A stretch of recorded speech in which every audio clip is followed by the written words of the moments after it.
Dust hangs in the air like a faint held breath, suspended above scuffed floorboards that have forgotten footsteps. The room is still, layered in the quiet of a past moment that never really released itself. The investigator pauses in the doorway, letting the weight of the atmosphere settle, letting memory and protocol overlap. Nothing here has changed in all these years. Same peeling wallpaper, same faint scent of wood damp from distant winters, same silent echo of what once moved inside this space. Time has not erased anything, it has only hardened the outline. She was Elise Marrow, age 26 when this space last knew her presence. Her life had been precise, the kind lived in restrained rhythm. A library archivist by designation, a watercolor hobbyist by quiet choice, and a person who moved through days as if she respected the fragility of hours. Her name in the file is written in even ink, a calm script, as if whoever recorded it understood she was more than a date on a line. The investigator lifts her folder now with steady hands, the plastic sleeve whispering in the stillness. This room is not truly abandoned. It holds small signals that refuse to fade. A framed photograph on the windowsill, blurred by dust. A thin scarf folded once and never touched again. Each object is a witness, frozen in paused emotion. The investigator steps forward without urgency, letting his gaze absorb edges, distances, light patterns. The soft hum of the heating vent, now long cold, lingers in memory more than in the present, but it shapes the air with an impression of former warmth. He remembers entering this place 14 years ago under harsher lighting and sharper sound. Radios, boots, camera flashes. Today he enters alone, his presence reduced to leather soles whispering and a heartbeat moderated by experience. He does not rush. He knows how silence works, how evidence waits for the exact moment it is heard again. Elise's file contains everything and nothing. Routine work schedules, last recorded train stamp, 2 borrowed books never returned. The first page is stiff with age. He slides it free and reads as if reading for the first time, because perspective shifts over time, and detail once overlooked may now be the single hinge upon which logic turns. A photograph slips free from the folder and lands near his shoe. He crouches and lifts it with a care normally reserved for fragile relics. Elise stands near a lakeshore, smiling at something beyond the frame. Shoulder-length hair, soft sweater, posture composed. The lake behind her is crisp, horizon clear. On the back, a single notation in neat pencil. Summer Preservation Retreat 2008. He had seen it before. Back then it meant nothing except location. Today it means possibility. The investigator sets the photograph on the table where the dust motes are thickest. He watches motes shift as if disturbed by more than movement, memory perhaps. The second page lists her personal belongings recovered. Wallet, keys, watercolor tin, the delicate brush she favored, all accounted for. 2 accounted for. No chaos, no missing item that might signify departure or intrusion. The initial report had described everything as orderly, eerily so. He runs his gloved fingertip over her name embossed on the folder tab. Elise Marrow, a name that had circulated through old case briefings, through training examples, through slow winters when files were reopened for review simply because time allowed it. She had become, unintentionally, a study model, but she was not a concept. She was a person who moved gently through the world, and the world failed to respond. Outside, late evening light presses through the dirty panes. The room dims from gold to muted gray. He feels the shift and pauses again. A case is solved not by sudden revelation, but by accumulated noticing, the kind that forms brick by brick. He approaches the small writing desk. Its surface carries thin scratches, nearly imperceptible. A lined notebook rests open to a page of orderly handwriting, ink slightly faded but still legible. Archive renewal, September 1. Watercolor matting, ask for ivory stock. Train reservation, confirm return date. Nothing here indicates fear or urgency. Normality, calm, forward planning. He turns the page carefully. On the next sheet, a pressed leaf is taped flat. Narrow, amber, autumn in memory. Beneath it, a line of text. Keep this shape, keep the stillness. The investigator sits, momentarily caught by the precision. Elise seemed to curate even her quiet. No haste, no excess. In her orderliness, the first interpretation had been that she simply lived lightly. But now he considers a different angle, order as language, details as signal. He removes a small envelope from the inner folder. Interview summary, J. Klein. Minimal notes, barely half a sheet. He reads. Elise traveled annually. Quiet, polite, reserved, never conflict, never concern. He had written those notes himself 14 years ago. The clipped sentences are his. They hover now like faint echoes of a younger investigator who believed calm environments required no deeper inquiry. He stands and walks to the corner near the radiator. A subtle draft passes across his sleeve, unexpected in a sealed space. He crouches, checks the baseboard, and sees it, a sliver of loosened flooring where wood meets wall. Not pried, not forced, shifted. He studies its perimeter. Old dust patterns reveal something. The top layer of fine particles has been disturbed, but not recently. Years ago, perhaps. Years exactly when this room was last catalogued. He lifts the corner carefully, prying only enough to look beneath. A rectangle of emptiness, shallow, deliberately shaped. Nothing inside now. But its existence is the first true fracture in the old assumption. Elise's space was not simply orderly. It was curated, selective. Something had once been stored here with intent and later removed by a deliberate hand. A soft memory arises unbidden.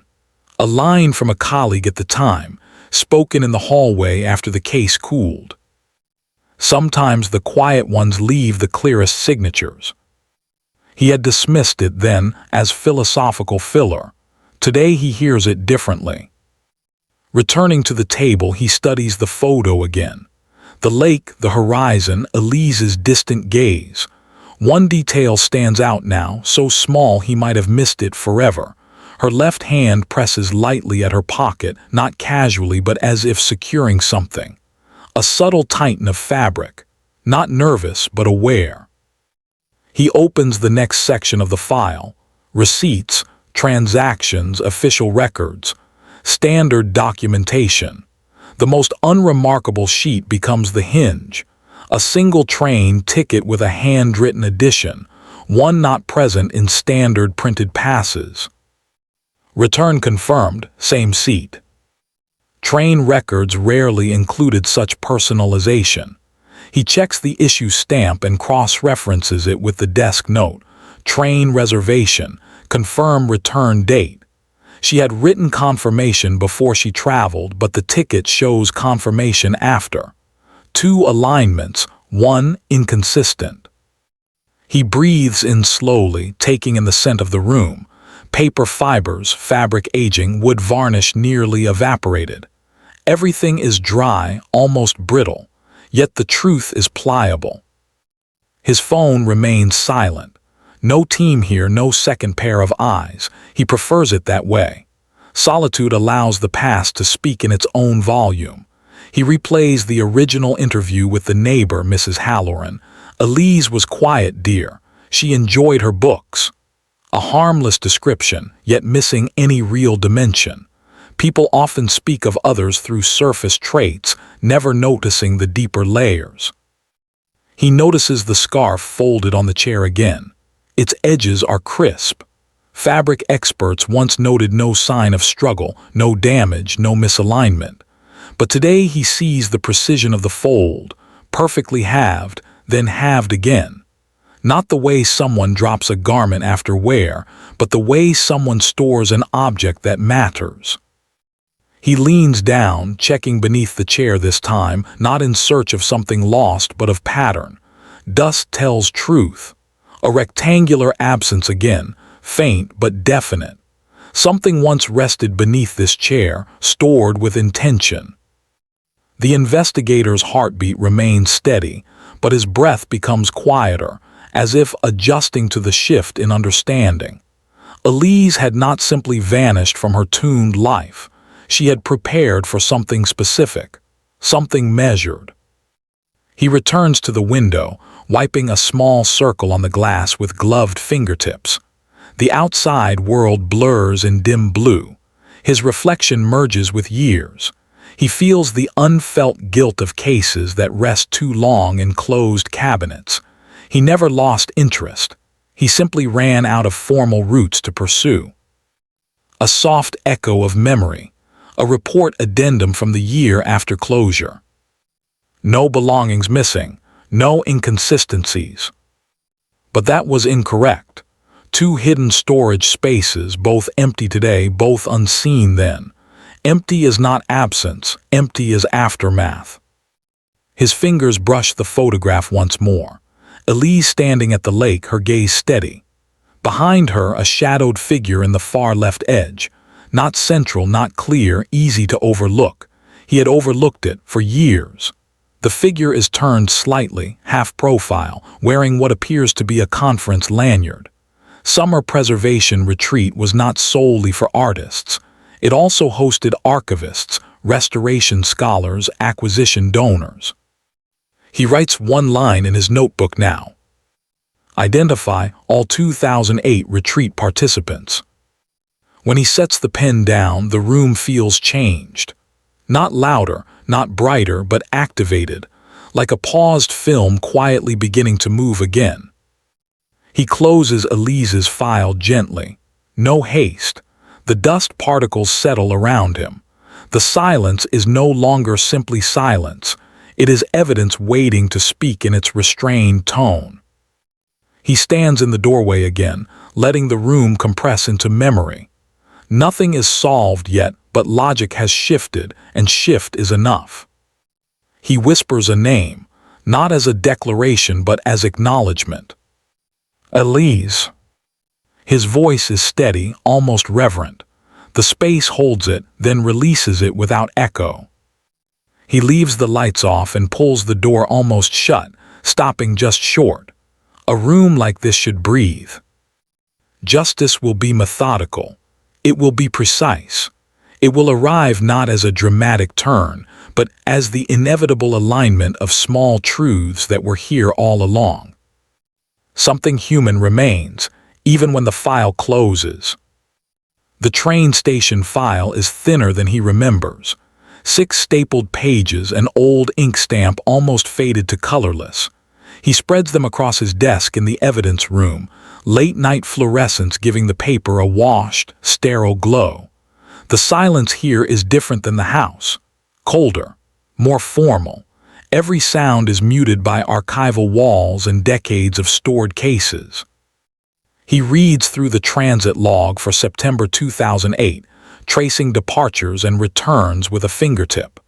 Elise traveled from Bangor to the Lakeside retreat and returned exactly on schedule. No delays, no changed seat assignments, no witness remarks beyond a single scribbled note in the conductor's margin.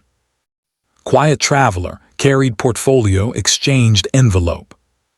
He freezes at that phrasing, exchanged envelope, not received, not given, exchanged, two-way, mutual.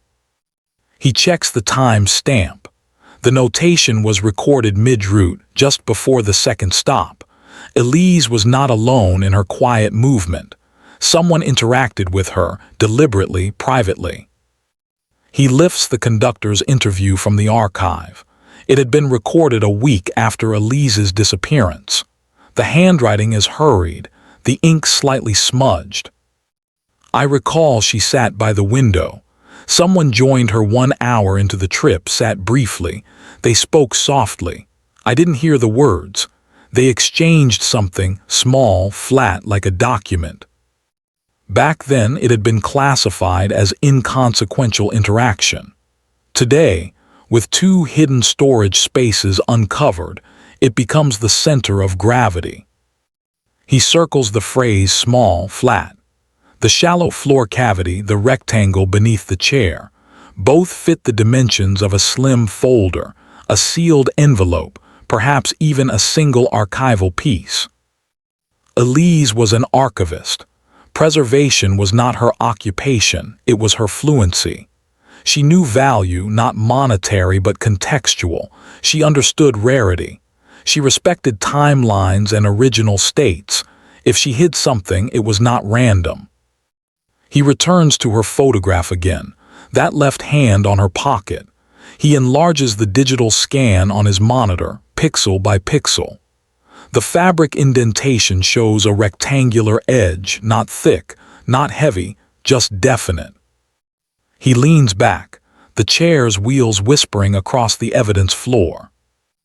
Elise had been trusted with older manuscripts at the Bangor Archive. Among her logged requests were early state records, land deeds, letters between historical institutions, and one rare ledger, never publicly displayed, only circulated internally. The ledger is not present in her recovered belongings. It was, officially, returned. He checks the chain of custody. Every returned signature is present except one, a supplemental insert referenced in a memo but missing from the official record. 14 years ago, the absence was attributed to clerical oversight. Today, it feels like the missing corner piece of a quiet puzzle. He scribbles another note. Cross-check retreat attendees with State Archive access permissions, 2007-2009. The room grows narrower with concentration. He hears the faint hum of the building's old ventilation, the soft tick of his watch. Nothing else. This kind of investigative space has a specific atmosphere, patient, neutral. He thrives in that neutrality, not because it comforts him, but because it does not demand reaction. It only demands listening. He turns to the retreat roster next. Names, fields of expertise, room assignments, sponsors. He scans one column, then another. On the final page, he sees it. Jard Klein, donor and collector of regional history, listed as keynote guest in 2008. The same name in Elise's interview note, interview summary J. Klein. Back then, Jard was polite, articulate, hands neatly clasped, voice even. He spoke fondly of Elise's knowledge, her dedication, her calm presence. He had answered everything with measured clarity. She was reliable, she respected preservation, she understood context. Nothing in his tone hinted at background involvement, but tone is not evidence. The investigator replays the original audio recording of that interview, headphones sealing him into the moment. Jard's voice flows evenly across time, unchanged. But this time, a subtle shift is audible, a pause before mentioning the retreat, a soft inhale when referencing document security protocols. Not guilt, not alarm, just awareness. He fast-forwards 2 minutes into the interview, catching a moment he had forgotten. She asked me once, Jard had said, how people decide what history deserves to survive. At the time, it was archived as philosophical curiosity. Now, within the context of hidden compartments and exchanged envelopes, it lands differently. Elise was not simply safeguarding records. She was assessing which pieces of the past required protection beyond institutional walls. He writes again. Revisit donor document exchange policies from 2008 preservation retreat. A knock would feel intrusive in this atmosphere, so he is grateful none comes. He does not want interruption. He returns to the conductor's note, compares it with the retreat roster, then references the ledger memo. Each movement is quiet, exact. A pattern emerges. Elise travels with portfolio. Elise meets someone mid-route. Envelope exchanged. Storage spaces later found empty. Ledger insert unaccounted for. He exhales slowly. Not victory, not closure, just alignment. He stands, stretching the stiffness from long concentration, and moves toward the evidence cabinet. Drawer 3, personal items recovered. Drawer 4, secondary scene documentation. He opens drawer 3. Elise's watercolor tin rests inside, colors untouched, brushes preserved with cotton wrap. He lifts the tin, weighs it in his palm. Light, ordinary, but she carried it everywhere. He opens it gently. The half pans are neat, arranged by toned soft ochres, muted blues, woodland greens. Beneath the removable tray of paints, he discovers a thin crease in the tin lining, barely visible. He slides a fingernail under the metal edge and finds a hidden secondary layer. Empty. Again. Empty is consistent. He places the tin back, returns the drawer to silence.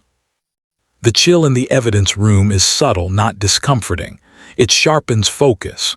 He walks to the bulletin wall, once filled with overlapping leads, now absent of clutter. Only a single printout remains, the Lakeside photo. He pins beside it the retreat roster, the conductor's note, the ledger memo. 3 points form an understated arc. He senses no melodrama, no theatrical surge, just clarity. He re-examines the roster. Beside Jard Klein's name is an annotation he overlooked earlier. Special Collection Advisory, access level pending. Pending, not granted. He circles the word. If Jard requested access and Elise later possessed a missing insert, she might have believed she was preserving something from becoming privately held rather than institutionally shared. The logic is not dramatic, it is procedural. He returns to Elise's notebook quotes in memory. Keep this shape, keep the stillness. Shapes preserved, stillness chosen. He sits again, pen resting between fingers, mind quiet but active. He writes without pause.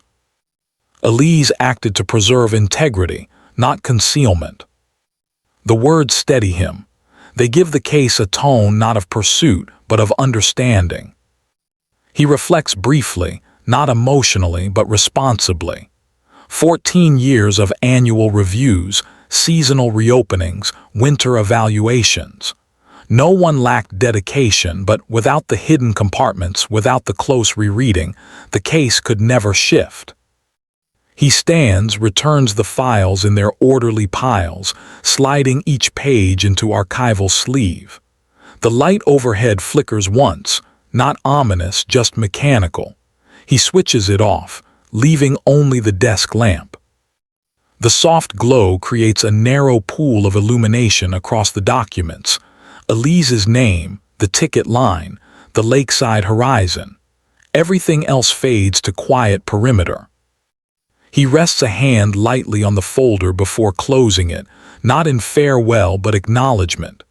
The past has spoken enough for one night. It will speak again, but on its own steady terms. He whispers, not expecting reply, not searching for sentiment. Almost there. Not triumph, not closure, just direction. He powers down the monitor, slides the chair back, and locks the evidence room.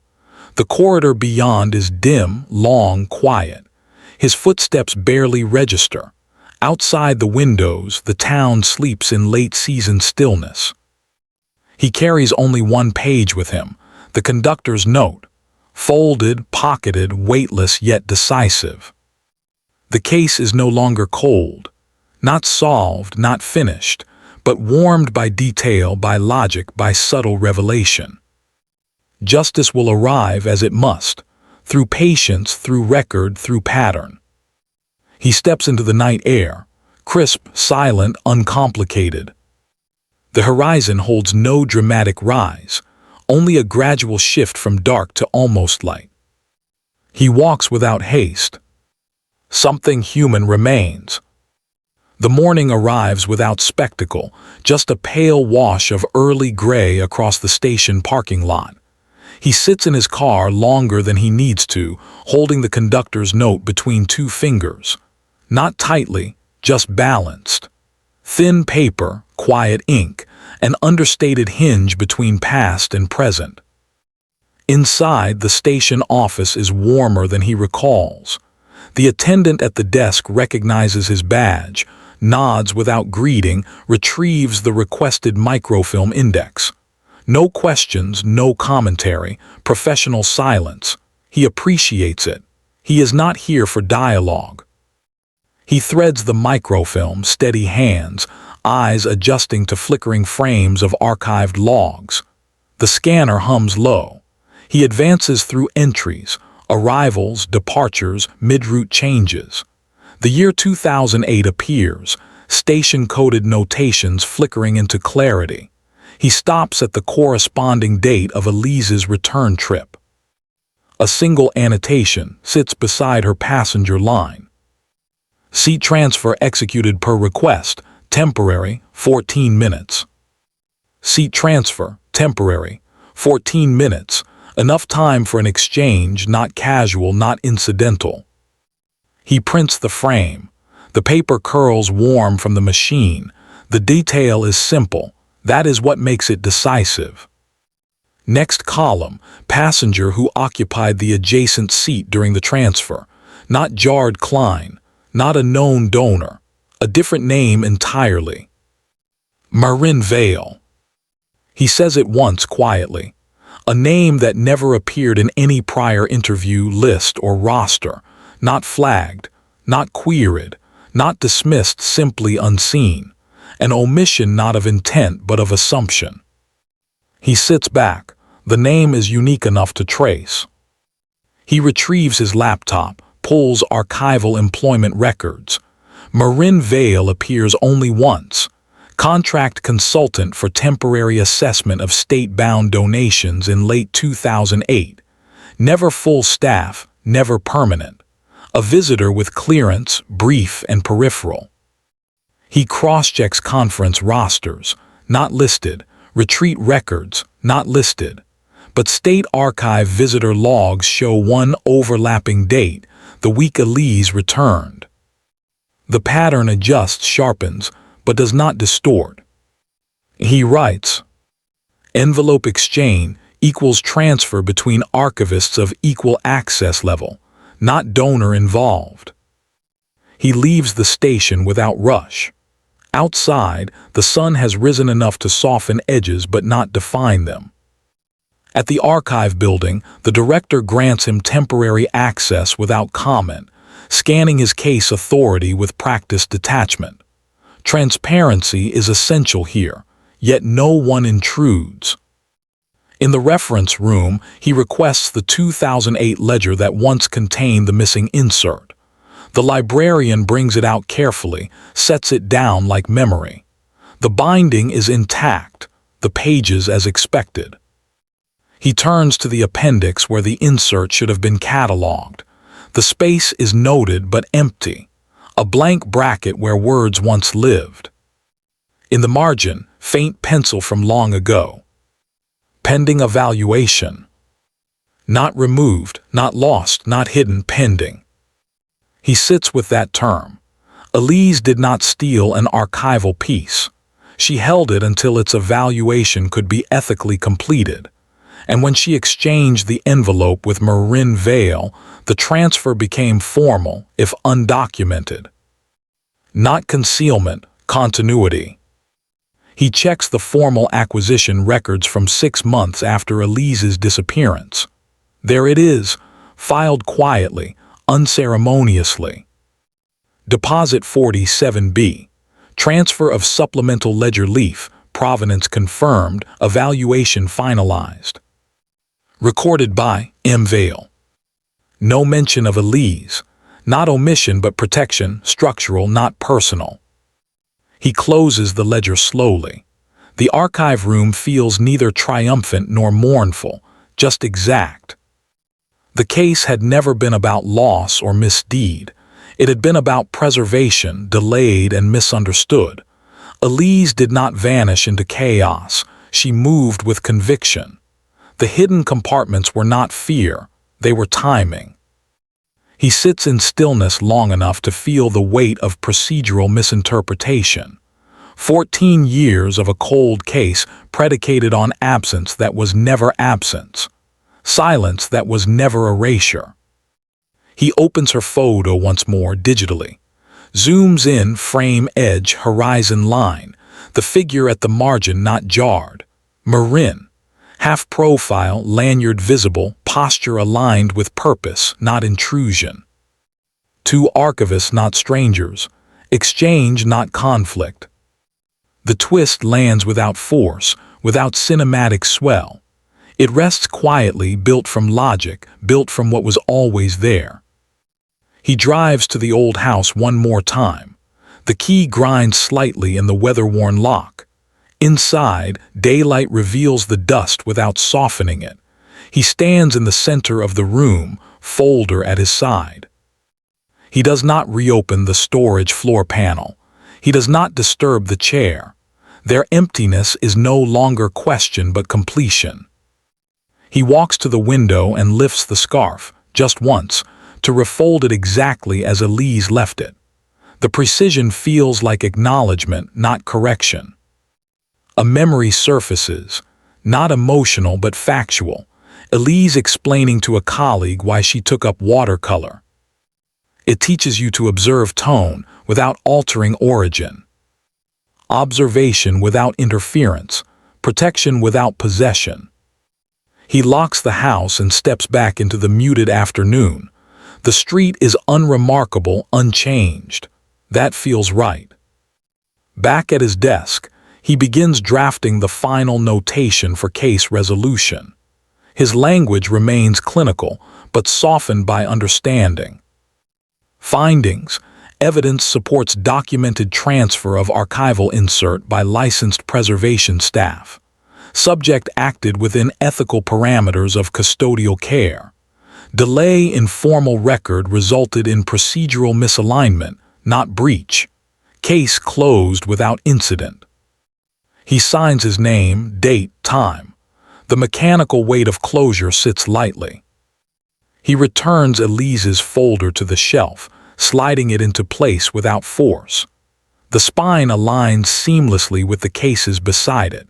To an untrained eye, indistinguishable, but he knows, and knowing is enough. He sits for a moment in the empty office. The sun lowers incrementally, casting precise shadows across files and floor. No dramatic conclusion, no charged epilogue, just a calibrated end. Justice here is not triumph. It is accuracy. It is restoration of order to a story that was never truly fractured, only misread. He whispers once more, not as farewell but as final understanding. Elise. There is no echo, only quiet. He stands, turns off the desk lamp, and leaves the room in measured step. Outside, twilight gathers without rush. A case resolved without spectacle, a life remembered without embellishment. Silence remains, but no longer weighted. Something human remains, steady and intact.